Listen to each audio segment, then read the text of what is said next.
Learn to make your own Victorian popcorn garland with the Grundy Museum. Christmas trees were very popular in the Victorian era, and it was commonplace to decorate your tree with homemade decorations. Such decorations included dolls, gilt paper, rosettes, scrap paper ornaments, toys, tinsel, and natural elements like cookies, lemons, nuts, oranges, raisins, cranberries, and popcorn.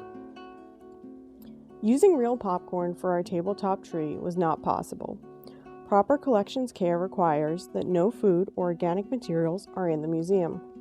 We created our popcorn and cranberry garland by crocheting yarn popcorn and used dark red wood beads for the cranberries.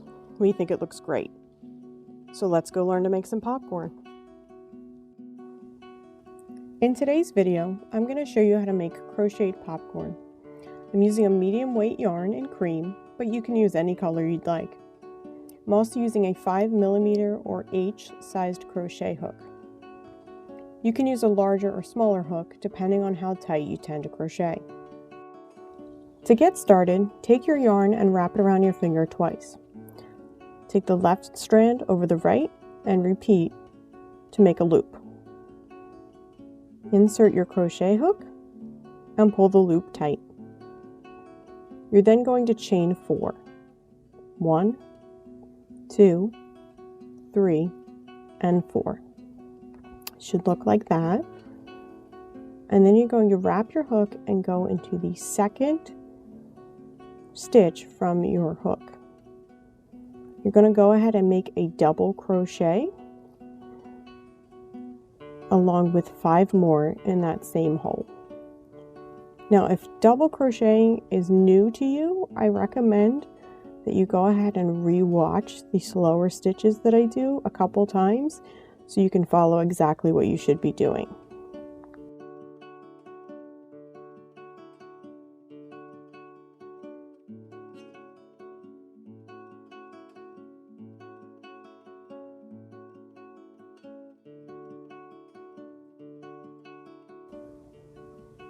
When you complete your 6 double crochet, you should have a good looking puff.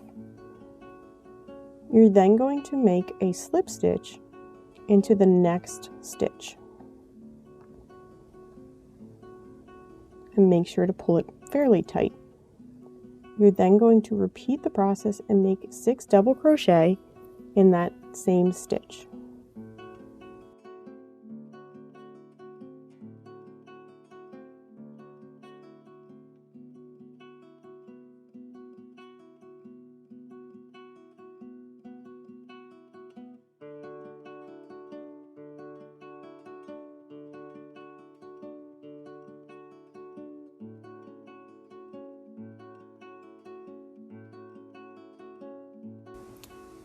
Once you complete that last double crochet, you should now have 2 puffs.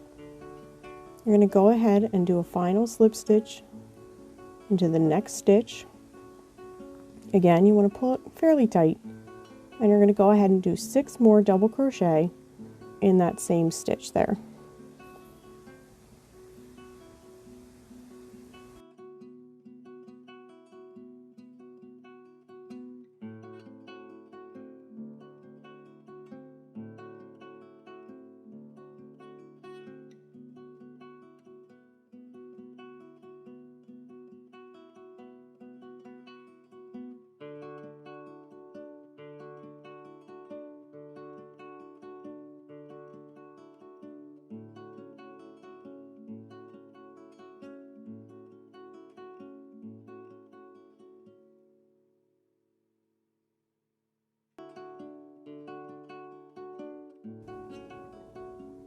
After you completed your 6 double crochet, you're going to take that last loop and pull your original string tight.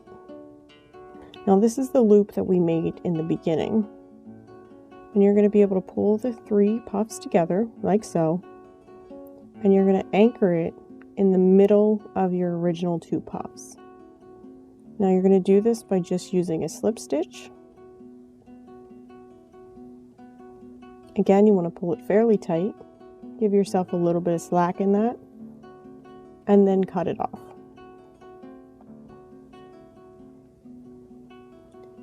You then want to take the string you just cut and put it through the loop and pull tight.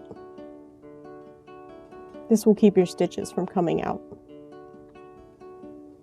I then tend to take the last 2 strings and tie them together like so and give it a good pull. This really helps to form your popcorn. And this is your final product. Once you finish making your popcorn, you will also need to get a needle, a sturdy string, and whatever color beads you'd like. Here we use red beads to look like cranberries. I used 4 cranberry beads and then 1 popcorn and repeated the pattern to make our garland, but you can switch up the number or the colors if you'd like. When you're done, it should look like this. Thank you for watching, and we hope you enjoyed this video. If you make your own garland, feel free to share it on social media and tag us. If you would like to learn more about the Grundy family and the Victorian era, please visit grundymuseum.org.